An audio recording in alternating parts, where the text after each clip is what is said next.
नमस्कार। स्वागत आप लोगों का एसएमएस इंस्टीट्यूट के इस ऑनलाइन प्लेटफॉर्म पे।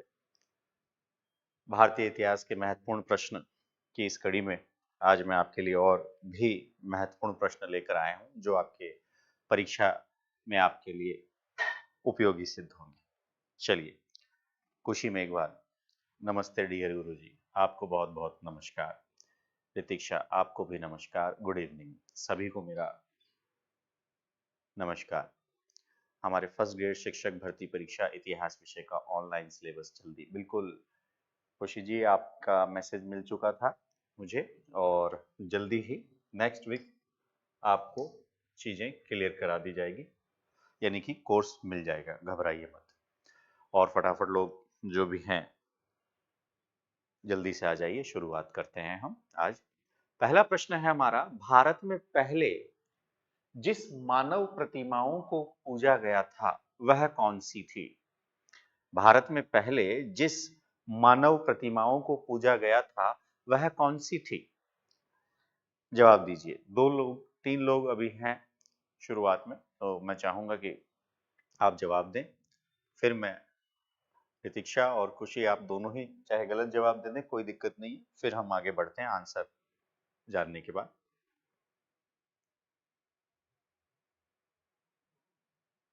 चलिए, तो पहले भारत में पहले जिस मानव प्रतिमाओं को पूजा गया था वह थी महात्मा बुद्ध की।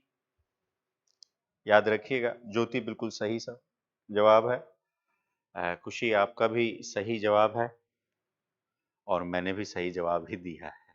ठीक है, चलिए देखते हैं इसका थोड़ा सा डिटेल। महात्मा बुद्ध, महात्मा बुद्ध का जन्म अगर आप देखें तो 563 ईसा पूर्व कपिलवस्तु के लुम्बिनी नामक स्थान पर हुआ था, बीसी यानी ईसा पूर्व, और 483 छठी शताब्दी ईसा पूर्व। लेकिन अगर देखें तो महात्मा बुद्ध ही एक ऐसे व्यक्ति हैं जिनकी प्रतिमा सबसे पहले दिखाई पड़ती है। अगर आप देखें तो आपको पता चलेगा कि एक है मौर्य वंश, मौर्य वंश के बाद शुंग वंश, शुंग वंश के बाद कर्ण वंश, कर्ण वंश के बाद आंध्र सातवाहन वंश, और एक आपको दिखाई पड़ता है गुप्त काल। इसी बीच भारत में कुछ विदेशी भी दिखाई पड़ते हैं जिसमें है कुषाण डायनेस्टी। कुषाण वंश, कुषाण वंश के संस्थापक की बात करें तो कुजुल कडफिसस, जीएस बचेरिया जी, सी आंसर सही है आपका, बिल्कुल। कुषाण वंश में एक कनिष्क आता है और कनिष्क काल में दो शैली होती है, गांधार शैली और एक मथुरा शैली। ध्यान रखिएगा, गांधार शैली और मथुरा शैली। मथुरा शैली में महात्मा बुद्ध की प्रतिमाएं बनाई गई हैं, गांधार शैली में भी महात्मा बुद्ध की प्रतिमाएं बनाई गई हैं। सर आवाज थोड़ी तेज कर दीजिए। ओके, अब आवाज आ रही है? राम राम गुरु जी, राम राम साहब।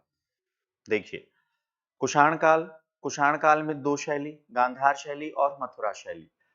इधर देखिए मौर्य काल, मौर्य काल में आपको एक शासक मिलेगा जिसका नाम है अशोक। अशोक के काल में तीसरी बौद्ध संगीति का आयोजन किया गया था। फिर आगे शुंग वंश, और फिर आगे अगर देखें तो गुप्त काल, गुप्त काल में भी महात्मा बुद्ध यानी बौद्ध धर्म से संबंधित मूर्तियां दिखाई पड़ती है, और महात्मा बुद्ध की मूर्ति कुषाण शासक कनिष्क के काल में आपको दिखाई पड़ रही है। दो शैली, गांधार शैली और मथुरा शैली। अब गांधार शैली और मथुरा शैली की मैं बात करूं तो गांधार शैली देखिएगा भारत के उत्तर पश्चिम सीमा प्रांत में है। याद रखिएगा, गांधार शैली भारत के उत्तर पश्चिम सीमा प्रांत में है, अर्थात यहाँ यहाँ महात्मा बुद्ध की जो प्रतिमा है इसमें महात्मा बुद्ध को शारीरिक सौष्ठव के रूप में दिखाया गया है। ठीक है, महात्मा बुद्ध की प्रतिमा आदम कद बनाई गई है, बोधिसत्व की भी प्रतिमाएं हैं। और मथुरा शैली में महात्मा बुद्ध की प्रतिमा जो बनी है, यहाँ जो मथुरा शैली है, मथुरा शैली में महात्मा बुद्ध की जो प्रतिमा बनी है उसे शांत अवस्था में दिखाया गया है, घुंघराले बाल इस तरफ दिखाए गए हैं और इधर आसन के रूप में यानी मथुरा शैली में आसन के रूप में दिखाया गया। बहुत बढ़िया खुशी जी, आपके भाई का सिलेक्शन हुआ, जानकर अच्छा लगा। अगला प्रश्न, तो उसका आंसर मैंने दे दिया। अगला प्रश्न, अष्टदिग्गज, फटाफट से जवाब दीजिए। अष्टदिग्गज किस राजा से संबंधित थे? हमारा प्रश्न है, अष्टदिग्गज किस राजा से संबंधित थे?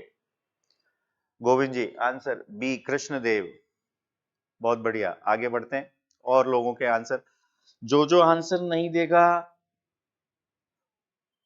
उसके लिए मैं ये व्यवस्था करूंगा कि उससे मैं ज्यादा प्रश्न पूछूं, तो सबको आंसर देना है। ध्यान रखिएगा, सबका मोबाइल के ऊपर अपना नजर रखते हुए आंसर देना है, ध्यान रखना। अमित पारिक बी, ऋतिक्षा का भी बी, खुशी ए, शिवाजी, बहुत बढ़िया, गोविंद सहाय बी। चलिए आंसर मैं देता हूं। अमित पारिक, फिर खुशी ने आंसर चेंज कर दिया, और भी बढ़िया। चलिए देखिए, शिवाजी तो नहीं है साहब, शिवाजी के काल में एक है, आपको अगर देखने को मिले तो अष्टप्रधान है। अष्टप्रधान जिसमें पहले होता है पेशवा, और अष्टप्रधान शिवाजी के काल में बनाई जाती है, मंत्रियों का एक समूह है जो राजा को सलाह देता है, इसलिए ये तो गलत है। राजेंद्र प्रथम चोल यशोवर्मन भी नहीं होगा, इसका जवाब है कृष्णदेव राय। कृष्णदेव राय के काल में अष्ट दिग्गज हुए। कृष्णदेव राय विजयनगर के शासक थे। कृष्णदेव राय का टाइम पीरियड 1509 से 1528 है, और कृष्णदेव राय को तेलुगु साहित्य के लिए विशेष रूप से जाना जाता है, और कृष्णदेव राय स्वयं तेलुगु के जानकार थे। तेलुगु भाषा में उन्होंने आमक्त माल्यदा नामक पुस्तक की रचना की है, और इन्हीं के दरबार में अष्ट दिग्गज थे, जिसमें एक थे पेड्डाना, अल्सानी पेड्डाना। तो इसका जवाब जो है वो आपको ध्यान में रखना है, कृष्ण देव राय है। कोई बात नहीं, अगले प्रश्न का जवाब दे दीजिएगा। चलिए आगे बढ़ते हैं। हमारा अगला प्रश्न, किताबुल हिंद, किताब उल हिंद रचना के प्रसिद्ध लेखक का क्या नाम था? किताब उल हिंद रचना के, हाँ, अष्टछाप वल्लभाचार्य, सही बात है। अष्टछाप वो भक्ति और सूफी से संबंधित है। किताब उल हिंद रचना के प्रसिद्ध लेखक का क्या नाम है? हसन निजामी, मिनहाज उस सिराज, अल बरूनी, या शम्स सिराज? अमित जी बी, ज्योति बी, ज्योति, मिनहाज उस सिराज, मिनहाज उस सिराज, तबकाते नासिरी, ऋतिक्षा, आंसर है 3B, मतलब 3B हो सकता है और बी भी हो सकता है, दोनों आंसर बता रहे हैं आप। ओके, आगे बढ़िए। देखिए मैं बताता हूं, इसका आंसर है अल बरूनी। अल बरूनी जो है ये महमूद गजनवी के साथ भारत आता है, और इसी की रचना है किताबुल हिंद। और ये अल बरूनी जो है भारत की सामाजिक, धार्मिक, सांस्कृतिक जीवन के बारे में बताता है। और ये जो गजनवी था, इसने भारत पर आक्रमण किए हैं 1007 से। हेनरी इलियट कहते हैं कि 1006 से लेकर 1027 के बीच कई आक्रमण किए इसने।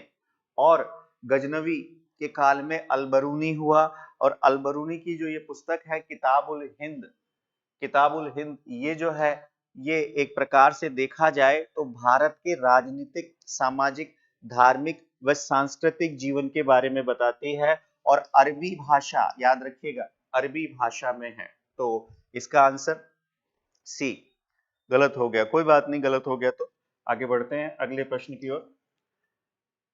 अगला प्रश्न, अकबर के काल में भू राजस्व व्यवस्था की प्रसिद्ध नीति आईने दहशाला पद्धति किसके द्वारा निर्मित की गई? जल्दी से बताइए। आईने दहशाला अकबर के काल में है, किसके द्वारा निर्मित की गई आईने दहशाला? ऑप्शन है शाहनवाज खां, दूसरा ऑप्शन है अब्दुल रहीम खान खाना, तीसरा ऑप्शन है टोडरमल, और चौथा ऑप्शन है मुल्ला दो प्याजा। सी आंसर आया है अमित जी का, और बाकी लोग आंसर नहीं दे रहे। आंसर देना मैंडेटरी है, मैंडेटरी मीन्स अनिवार्य है, तो जवाब दीजिए सी। चलिए सी, बहुत बढ़िया। और चलिए आगे बढ़ते हैं, तो सही जवाब है सी, टोडरमल। टोडरमल के द्वारा एक प्रकार से पहले शेरशाह सूरी के यहाँ कार्य किया गया। टोडरमल अकबर के दरबार में रहे और टोडरमल मुख्य रूप से जाने गए भू राजस्व व्यवस्था से संबंधित। अकबर के 24वें वर्ष में, याद रखिएगा 1580 में, यह व्यवस्था जो टोडरमल व्यवस्था के नाम से जानी जाती है, इसे लागू कर दिया गया। तो 1580 में इस व्यवस्था को लागू किया गया। इस व्यवस्था में क्या किया गया? इस व्यवस्था में 1571 से लेकर 1580 तक जो भी रेवेन्यू था उसका औसत निकाला गया, और औसत निकालने के बाद यानी औसत आधार पर भू राजस्व की राशि कुल उपज का 1/3 भाग लागू की गई। दोबारा देखिए, आईने दहशाला टोडरमल के द्वारा, इसे टोडरमल व्यवस्था के नाम से भी जाना जाता है। भू राजस्व से संबंधित एक पद्धति है जिसे अकबर के 24वें वर्ष के शासनकाल में 1580 में लागू किया गया, और 1571 से 1580 के बीच टोडरमल जी ने क्या किया? जो भी रेवेन्यू था उसका औसत निकाला और उस आधार पर रेवेन्यू कुल उपज का 1/3 भाग कर दिया।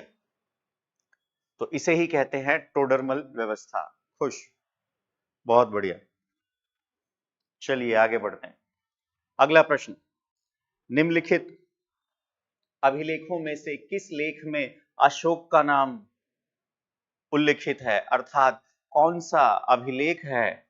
भाब्रू अभिलेख, 13वां अभिलेख, रुमंदेई स्तंभलेख और मास्की का लघु शिलालेख। बताइए साहब जल्दी से। D, D, Govind D. Okay चलिए देखते हैं। मास्की, गुजरा, नेत्तूर और उदय गोलेम, याद रखिएगा। मास्की कर्नाटक, नेत्तूर जगह के नाम बोल रहा हूं, मास्की, नेत्तूर, उदय गोलेम, यहां से जो भी अशोक के अभिलेख मिले हैं उसे उसमें अशोक का नाम अशोक मिला हुआ है। अशोक के द्वारा भारत में अभिलेख लगवाना शुरू किया गया। अशोक ने ईरानी राजा दारा प्रथम, याद रखिएगा, अशोक ने ईरानी राजा दारा प्रथम से अभिलेख लगवाने की प्रेरणा ली। अशोक के अभिलेखों के बारे में दो विद्वानों का नाम आता है। एक का नाम है जेम्स प्रिंसेप, याद रखिएगा, एक का नाम है जेम्स प्रिंसेप और एक का नाम है Stephen Thaler. Stephen Thaler. Ashok के अभिलेखों को खोजने और उनके पढ़ने के लिए इन दो विद्वानों का नाम लिया जाता है। अशोक के अभिलेखों की लिपि ब्राह्मी, खरोष्ठी, ग्रीक व आर्मेइक थी। तो अशोक का मास्की, मास्की पड़ता है कर्नाटक। खुदाई के दौरान अशोक के अभिलेख मिले हैं, और अशोक के अभिलेखों को हम बांटें तो शिलालेख, स्तंभलेख और गुहालेख में बांट सकते हैं। शिलालेख, स्तंभलेख और गुहालेख। शिलालेख फिर दो भागों में है, वृहद शिलालेख और लघु शिलालेख। वृहद शिलालेख जो हैं वो 8 स्थानों से प्राप्त हुए हैं, और लघु शिलालेखों में एक है मास्की, एक है गुजरा, एक है नेत्तूर और एक है उदल गोलम। यहां पर अशोक के नाम का उल्लेख मिलता है, तो आंसर है डी। चलिए आगे बढ़ते हैं। हमारा अगला प्रश्न है, दिल्ली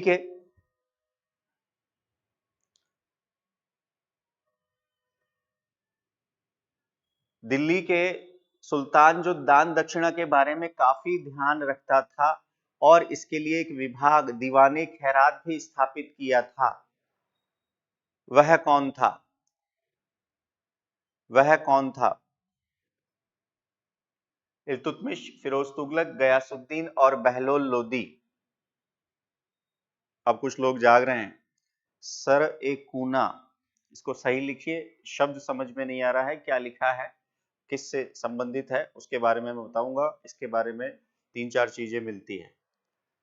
किला एक कोहना मिलता है, तो शेरशाह सूरी के काल में है, हम बात कर लेंगे। आंसर, लोगों के आंसर आ रहे हैं बी, बी, नितेश का बी, अमित का B, Raju very good, FST Firoz Shah Tughlaq, बहुत बढ़िया, फिरोज शाह तुगलक सही जवाब है।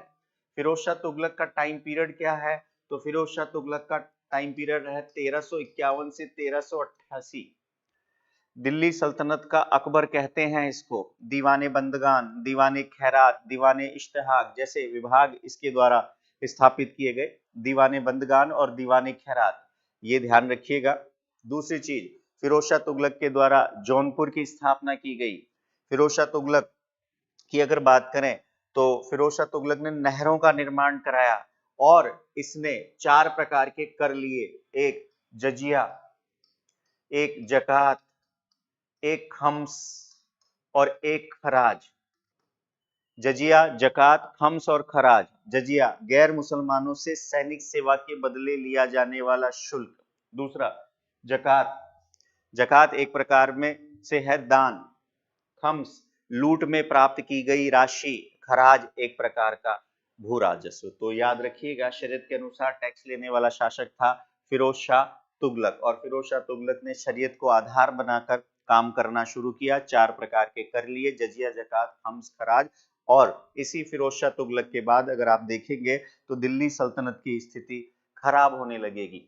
दिल्ली सल्तनत में गुलाम वंश, खिलजी वंश, तुगलक वंश, सैयद वंश, गुलाम वंश, खिलजी वंश, तुगलक वंश, सैयद वंश और लोदी वंश मिलते हैं। और बहलोल लोदी, यानी कि लोदी वंश में 3 शासक है, बहलोल लोदी, सिकंदर लोदी और इब्राहिम लोदी। तो आगे बढ़ते हैं हम अगले प्रश्न की ओर।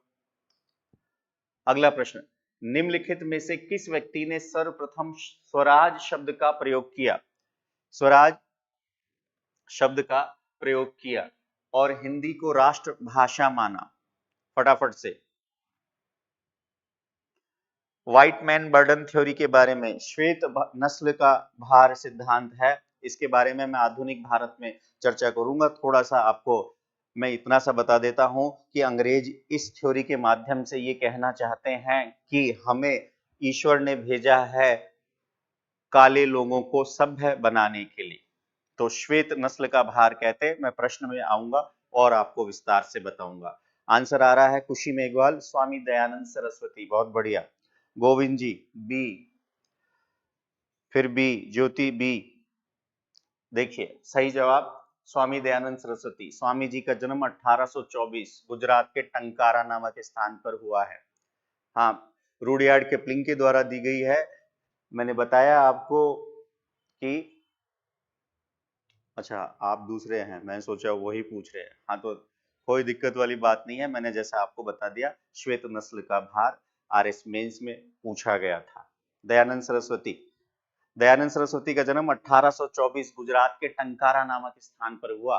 इनके बचपन का नाम था मूल शंकर, इनके गुरुजी का नाम था विरजानंद और इन्होंने एक नारा दिया था, वेदों की ओर लौटो। इन्होंने हिंदी में सत्यार्थ प्रकाश की रचना की थी और 1875 में, याद रखिएगा, स्वामी दयानंद सरस्वती के द्वारा 1875 में स्वामी दयानंद सरस्वती के द्वारा बंबई में आर्य समाज की स्थापना की गई। 1877 में इसका मुख्यालय लाहौर में स्थापित किया गया। आगे चलकर गौरक्षणी सभा और शुद्धि आंदोलन चलाते हैं और 1883 में इनकी मृत्यु हो जाती है अजमेर में। तो स्वामी दयानंद सरस्वती कहते हैं कि अच्छे से अच्छा विदेशी राज्य, बुरे से बुरे स्वदेशी राज्य से भी बुरा है। और एनी बेसेंट ने स्वामी जी के लिए कहा था कि स्वामी जी पहले ऐसे व्यक्ति हैं जिन्होंने ये कहा कि भारत भारतवासियों के लिए है। तो इतना सा ध्यान रखिएगा। स्वामी दयानंद सरस्वती आर्य समाज से संबंधित है और आगे चलकर इनके फॉलोवर्स आपको दिखाई पड़ते हैं लाला लाजपत राय, भगत सिंह पर भी इनका प्रभाव, विचारों का प्रभाव दिखाई पड़ता है। अगले प्रश्न की ओर बढ़ते हैं। अगला प्रश्न फटाफट से जवाब दीजिए। यज्ञ संबंधी विधि विधानों का पता कहां से चलता है? यज्ञ हमारे 4 वेद, ऋग्वेद, यजुर्वेद, सामवेद और अथर्ववेद। नितेश का आंसर आया है डी। रामहरि का आंसर आया ए। खुशी का आंसर आया ए, राजू यादव ए, फटाफट से। ज्योति का आंसर आया ए, ऋतिक्षा ए, गोविंद सहाय डी, बहुत बढ़िया। देखिए चलिए, वेद वेद बना है विद धातु से, वेद बना है विद धातु से जिसका अर्थ होता है ज्ञान, और वेद को कहा गया है अपौरुषेय। हमारे 4 वेद हैं, ऋग्वेद, यजुर्वेद, सामवेद और अथर्ववेद। ऋग्वेद में देवताओं की स्तुति है, ऋग्वेद में सबसे प्रमुख देवता माना गया है इंद्र को, इंद्र का 250 बार उल्लेख है, अग्नि का 200 बार उल्लेख है। यजुर्वेद, यजुर्वेद जो है यही आंसर है, ये यज्ञ संबंधी ग्रंथ है और इसके ऋषि, यजुर्वेद के ऋषि को कहा गया है अधर्व्यू, ध्यान रखिए अधर्व्यू। सामवेद, सामवेद का जो ऋषि है उसे कहते हैं उदगाता, और चौथा जो हमारा वेद है अथर्ववेद है, अथर्ववेद जादू टोने से संबंधित है। इन तीनों, ऊपर वाले तीनों को कहा जाता है त्रयी, और त्रयी में अथर्ववेद शामिल नहीं है। आंसर है डी। कोई बात नहीं, गलत हो गया। गोविंद जी आपका सही हुआ, धन्यवाद के पात्र हैं आप। अगला प्रश्न, बीबी का मकबरा, फटाफट से जवाब दीजिए। बीबी का मकबरा का निर्माता था हुमायूं, शाहजहां, अकबर द्वितीय या औरंगजेब? किसने बीबी के मकबरे का निर्माण कराया? औरंगजेब। सुमन का आंसर ए, ज्योति का आंसर है डी, बहुत बढ़िया। खुशी औरंगाबाद, वेरी गुड। और आगे डी होगा, बहुत बढ़िया। देखिए हुमायूं, हुमायूं का मकबरा हमीदा बानो बेगम की देखरेख में बनाया गया था, दिल्ली में है। शाहजहां, शाहजहां का काल स्थापत्य कला के लिए विशेष रूप से जाना जाता है। शाहजहां के काल में ही प्रसिद्ध ताजमहल का निर्माण हुआ। फिर अकबर द्वितीय, अकबर द्वितीय की पेंशन की बात करने के लिए राजा राम मोहन राय गए थे, और राजा राम मोहन राय को राजा की उपाधि दी गई थी। औरंगजेब की बात करें तो औरंगजेब की जो पत्नी थी उनका नाम था दिलरास बानो बेगम, ठीक है, फारस की रहने वाली थी, और औरंगजेब ने अपनी पत्नी के सम्मान में महाराष्ट्र के औरंगाबाद नामक स्थान पर बीवी के मकबरे का निर्माण कराया था। और यह बीवी का मकबरा जो है इसे ताजमहल की, याद रखिएगा, ताजमहल की फूहड़ नकल कहा जाता है। और एक चीज ध्यान रखिएगा, इसे दक्षिण का, इसे दक्षिण का ताजमहल भी कहते हैं। तो ये ध्यान रखिएगा, औरंगजेब के काल में इसका निर्माण हुआ, और औरंगजेब के पिता शाहजहां ने ताजमहल का निर्माण कराया। राजू यादव डी। अगला प्रश्न, हमारा अगला प्रश्न है, प्रसिद्ध संत शेख सलीम चिश्ती कहाँ रहते थे? रहना मतलब इनका निवास स्थान, और चिश्ती संप्रदाय में निवास स्थान को कहते हैं खानकाह।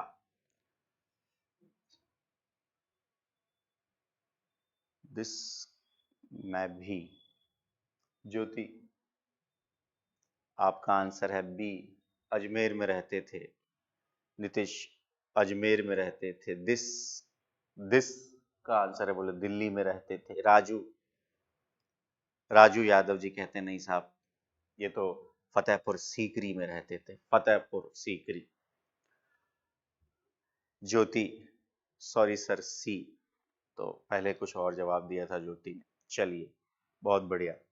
खुशी सी, हेमंत सिंह सी, बहुत देर बाद आए।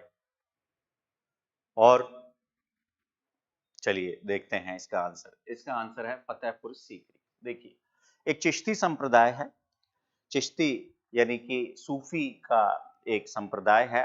अबुल फजल की पुस्तक आईने अकबरी से उसके बारे में जानकारी मिलती है, और फतेहपुर सीकरी में इनका, अजमेर में ख्वाजा मोइनुद्दीन चिश्ती की दरगाह है ज्योति जी। तो शेख सलीम चिश्ती लिखा हुआ है, अकबर ने अपने पुत्र सलीम का नाम इन्हीं के नाम पर रखा था। अकबर ने फतह किया था फतेहपुर तो उसका नाम रखा फतेहपुर सीकरी। कुछ समय तक मुगलों की राजधानी के रूप में भी रहा।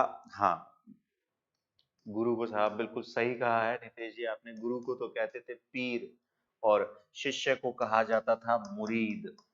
पीर और मुरीद दो शब्द आपको देखने को मिलेंगे जब आप सूफी पढ़ते हैं। सूफी में एक चिश्ती है, ये ध्यान रखिएगा, और एक खानका होता है, और सूफी में एक शब्द आता है समा। समा का मतलब है संगीत के माध्यम से ईश्वर की आराधना।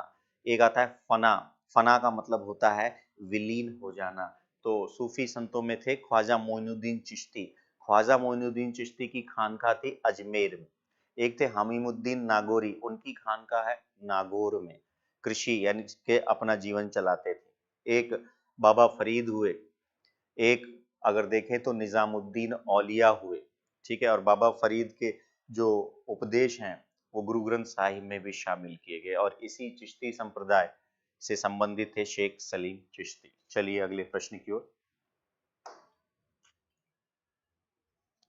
हमारा अगला प्रश्न, आधुनिक इतिहासकार जिसने 1857 के विद्रोह को स्वतंत्रता की पहली लड़ाई कहा, जवाब दीजिए फटाफट से। सुमन सी,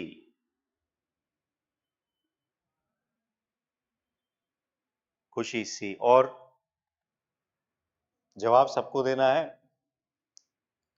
ध्यान रखिएगा।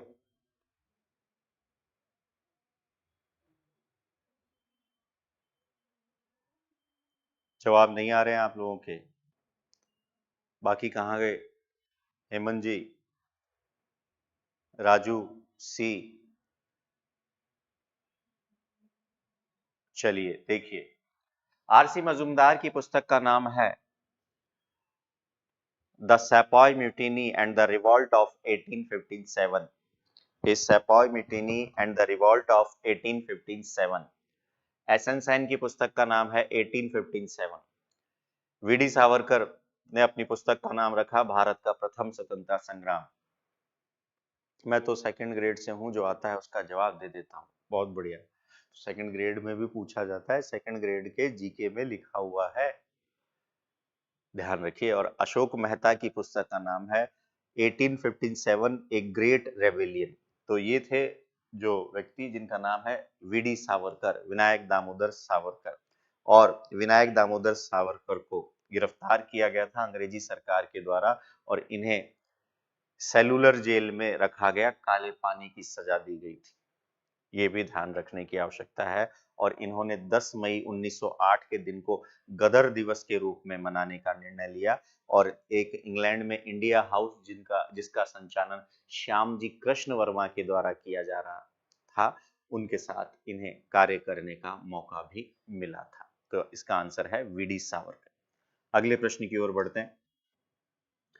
हमारा अगला प्रश्न है कि मुस्लिम लीग ने मुक्ति दिवस कब मनाया?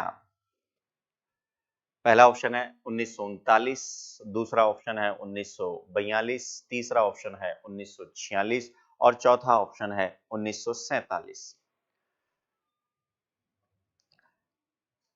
तो नितेश जी आप भी जवाब दीजिए। राहुल ए, खुशी ए, ज्योति ए, और लोग फटाफट से जवाब दे। महावीर सिंह जी ए, सुमन ए, राजू ए। चलिए प्रदीप सर जी, ऑनलाइन कोर्स लेना है आपकी कोचिंग से, बहुत बढ़िया।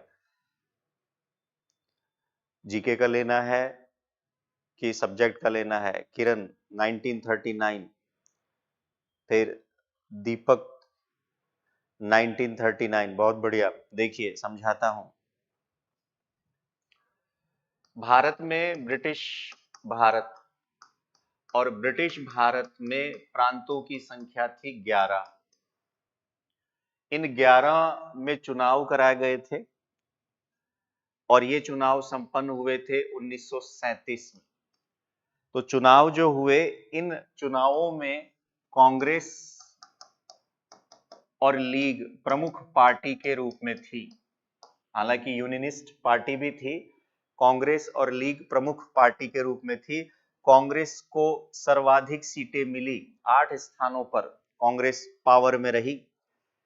आगे चलकर जब कांग्रेस सत्ता में आ गई तब 1 सितंबर 1939 को जब हिटलर ने, याद रखिएगा, हिटलर ने पोलैंड पर आक्रमण कर दिया और जैसे ही हिटलर ने पोलैंड पर आक्रमण किया तो शुरुआत हो गई सेकेंड वर्ल्ड वॉर की, द्वितीय विश्व युद्ध की।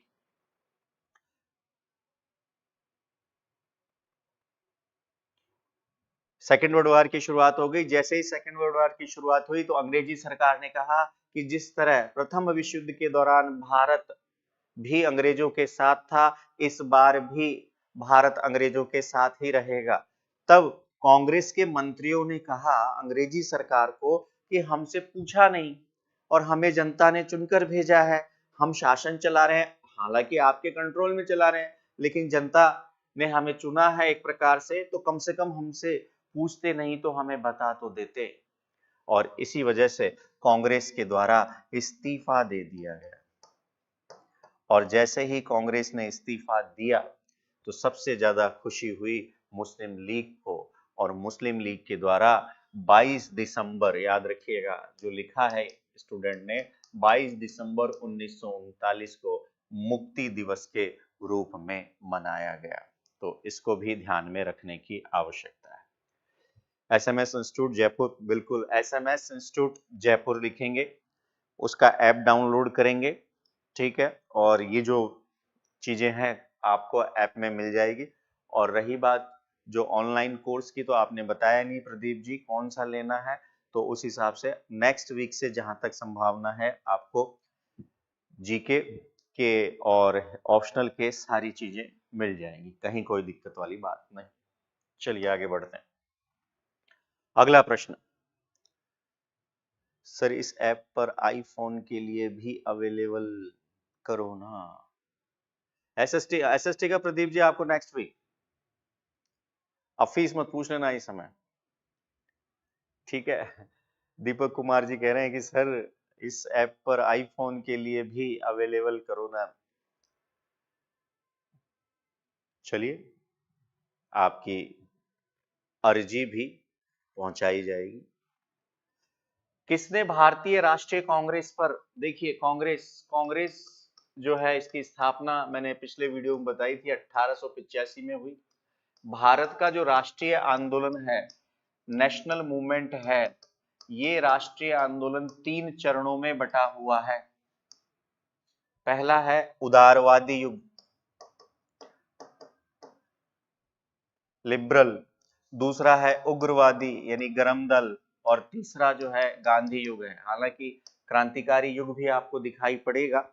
तो जो पहला चरण है 1885 से 1905, इस चरण में कांग्रेस ये कह रही है, हाँ उदारवादी युग, कांग्रेस ये कह रही है कि हम, कांग्रेस के जो नेता है वो कह रही है कि हम अभी शासन चलाने में, यानी भारत स्वयं का शासन चलाने में अभी सक्षम नहीं है, तो आप हमारी कुछ मांगे हैं उन्हें मान लो। तो बोले साहब प्रार्थना है, याचना है और विरोध की राजनीति, खाली विरोध कर रहे हैं, हल्का फुल्का कुछ नहीं कर रहे हैं। तो एक प्रकार से राजनीतिक भिक्षावृत्ति का नाम भी दिया जाता है। और इसका आंसर आप लोगों ने नहीं दिया, आंसर बताइए। लाला हरदयाल, बाल गंगाधर तिलक, सुभाष चंद्र बोस और सरदार भगत सिंह, बताइएगा साहब। लाला हरदयाल बी, गोविंद जी का आंसर आया बी,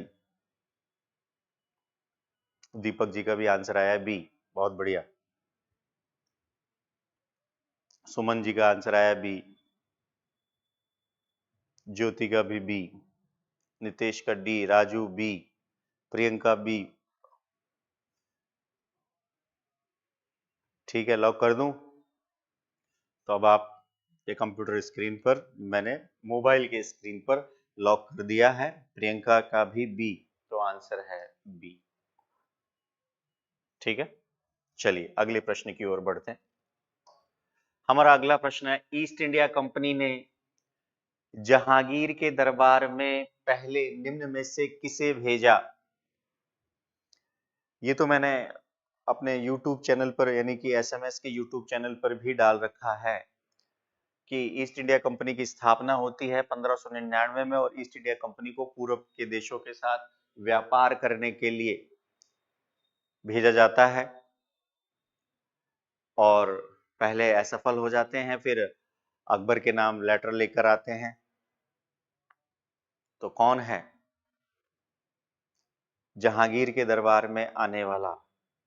वास्को डी गामा हो नहीं सकता, जॉब चारनाक हो नहीं सकता, और दो बच गए अब आपके पास ऑप्शन फटाफट। सर टॉमस रो, बहुत बढ़िया। सर वास्को डी गामा तो नहीं है ना? बोले नहीं है साहब। सर हमने तो पढ़ा ही नहीं ये टॉपिक, प्लीज आप पढ़ाना। बिल्कुल 100%, हालांकि यूट्यूब पर भी है हमारे चैनल पर, मैंने पढ़ाया भी है, और आप क्लास में आएंगे या ऑनलाइन हमारा कोर्स लेंगे, हम जरूर उसमें आपकी सहायता करेंगे और उसमें पढ़ाएंगे। इसका आंसर है ए प्रदीप, गलत जवाब। आंसर है हॉकिंस।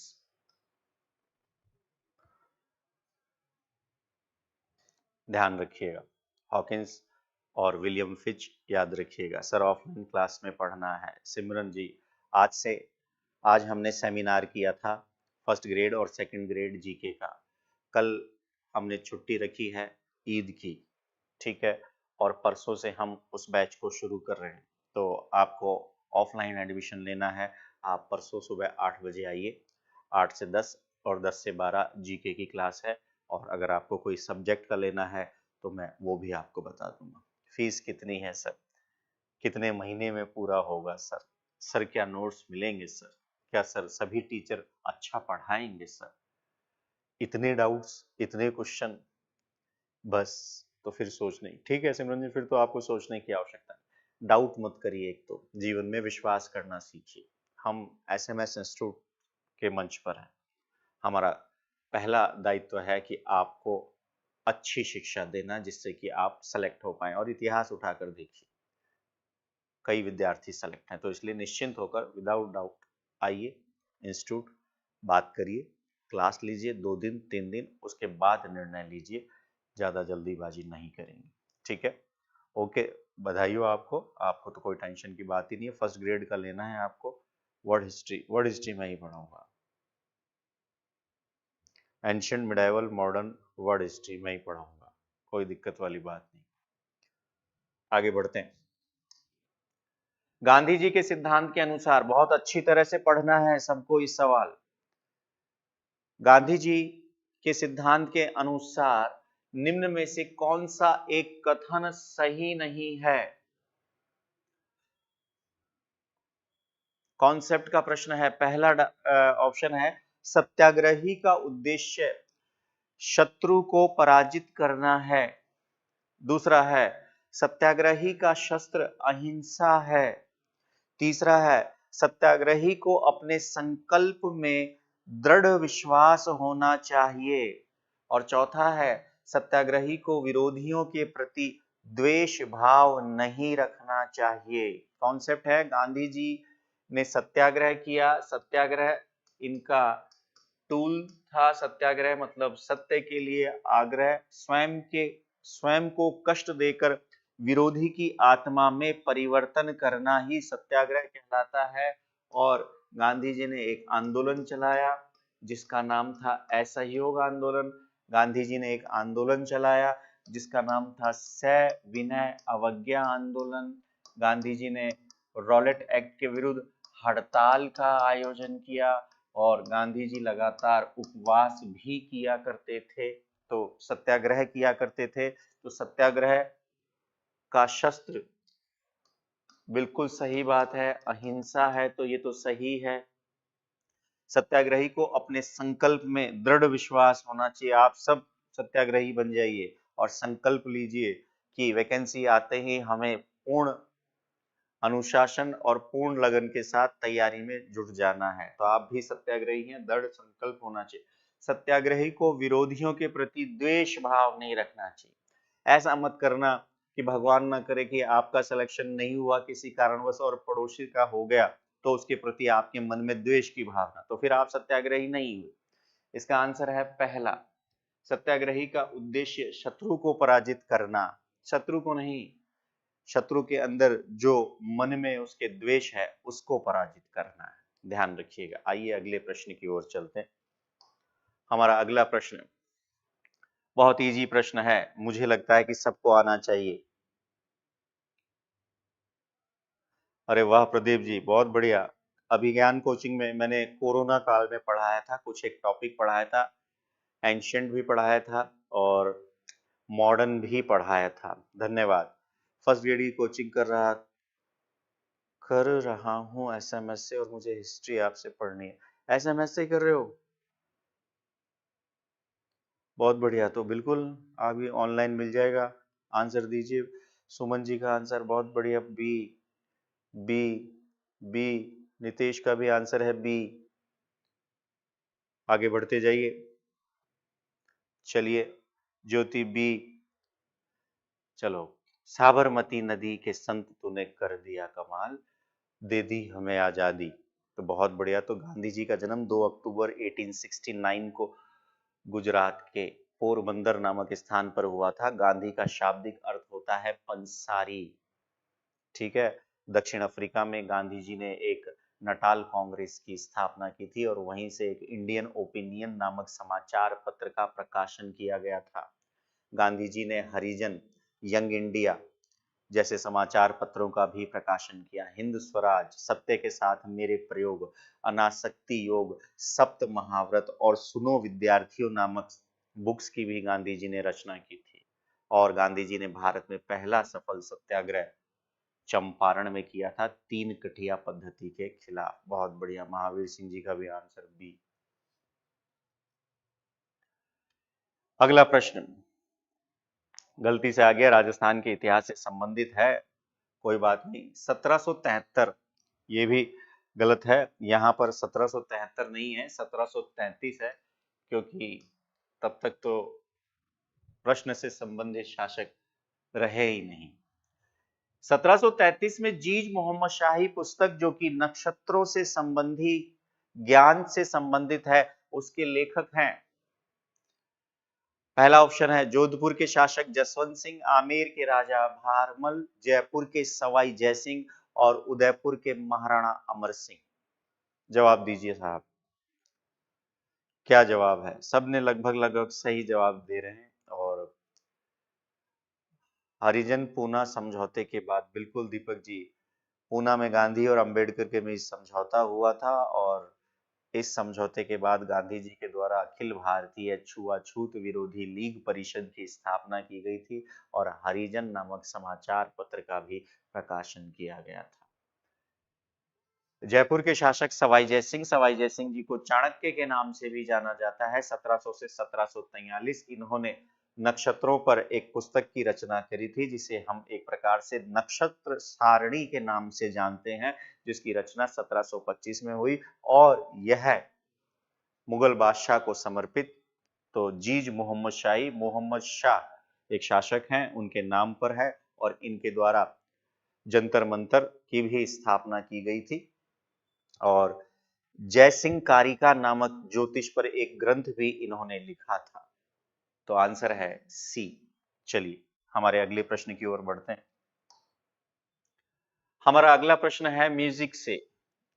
भारत निम्नलिखित में से किस संगीत वाद्य को हिंदू मुस्लिम वाद्यों का सबसे श्रेष्ठ मिश्रण माना गया? बताइए साहब जल्दी से।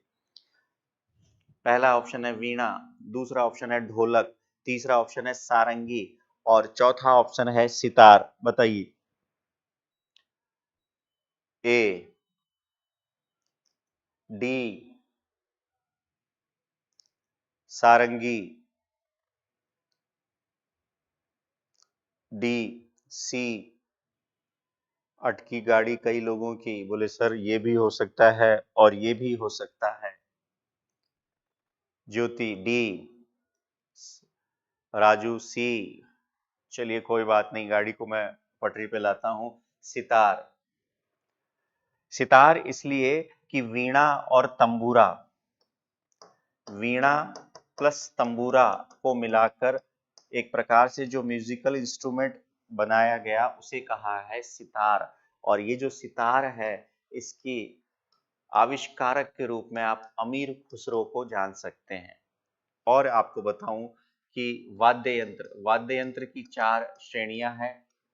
तत्, घन, अवनद और सुशीर। याद रखिएगा, तत्, घन, अवनद और सुशीर। ऐसे वाद्य यंत्र जिनका निर्माण लकड़ी व धातु से किया जाए और जिनमें ध्वनि तार के माध्यम से आए उसे कहेंगे तत्। ऐसे वाद्य यंत्र जिन्हें आपस में टकराने से ध्वनि निकले उसे कहेंगे घन। और ऐसे वाद्य यंत्र जिन पर खाल मड़ी हुई हो और खाल के माध्यम से म्यूजिक निकले उसे कहेंगे अवनद। और ऐसे वाद्य यंत्र जिसमें हवा के माध्यम से म्यूजिक आए उसे कहेंगे Sushir. You can say like बांसुरी। अगला प्रश्न